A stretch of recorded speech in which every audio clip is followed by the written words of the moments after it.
moving right along here. It's now time for Portugal. That'll be followed by Spain or by Sweden and the U.S.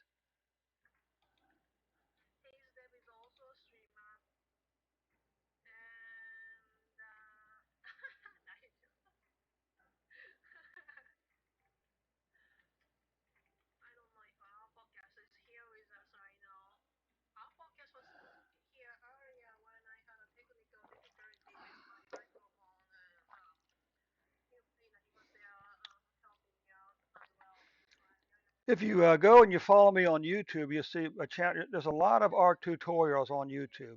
Okay.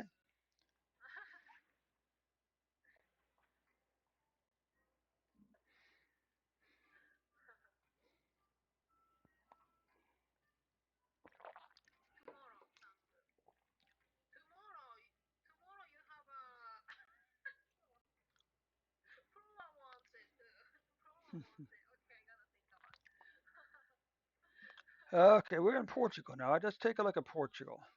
Of course, you can see here all my data analyst programs are and like this is all this is all our programming here. Okay.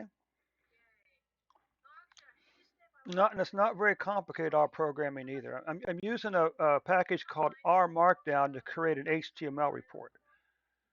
So you can see here it's pretty straightforward. You know, load a few libraries, right? Uh, come down to here. I'm using an SQLite library to store the data in. So here I'm connecting to my library. I'm connecting to my database. What is that there like that for? That doesn't make any sense. That didn't make any sense, did it? Okay, so here we're connecting.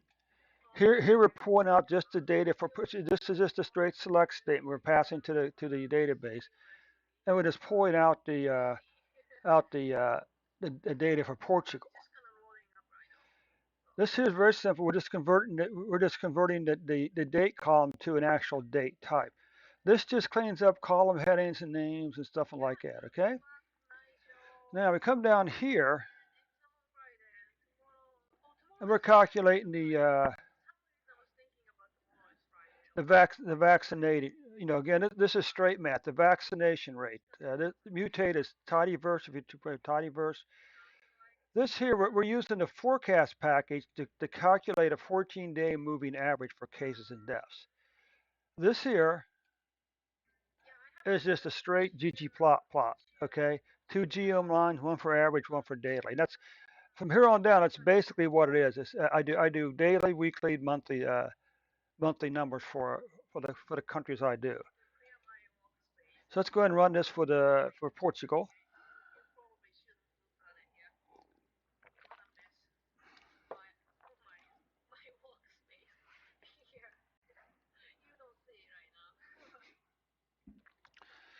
So Portugal being a fairly small country has already got their stuff under control. As you can see here, Portugal had a big spike, a decent, well, big spike meaning 15,000, meaning 16,342 cases for a single day before falling all the way back down here to the mid to low triple digits. Okay, a little spike up here up to 4,376, a dip, and now it looks like uh, for December 14th, Portugal had 3,591 cases. Now, what about daily deaths? Well, you can see that Portugal spiked on January 28th at 303 deaths. And down through here, they were like, double digit deaths. And there's still double digit deaths over here, okay? What about the weekly numbers? We can see how they had this big dip down over here, big dip over here. And very low numbers all the way through here, a double spike, a long declining pattern, just crazy low numbers over here, okay? The July spike and a second dip, okay?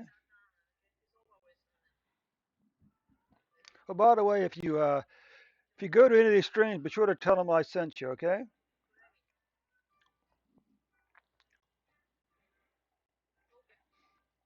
Right now, the one is streaming right now is as Yuka with data. Okay, that's the YUKA underscore with underscore data. Okay, she's streaming right now.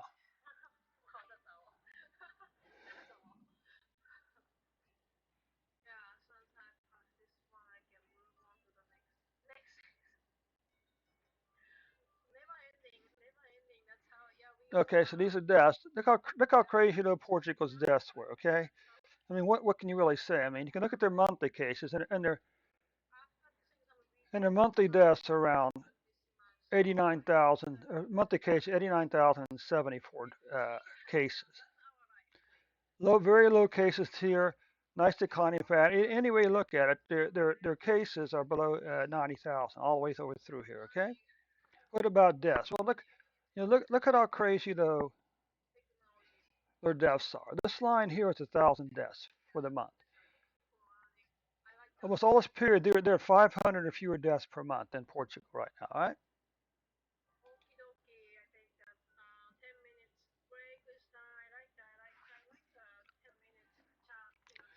So that concludes Portugal. That leaves us.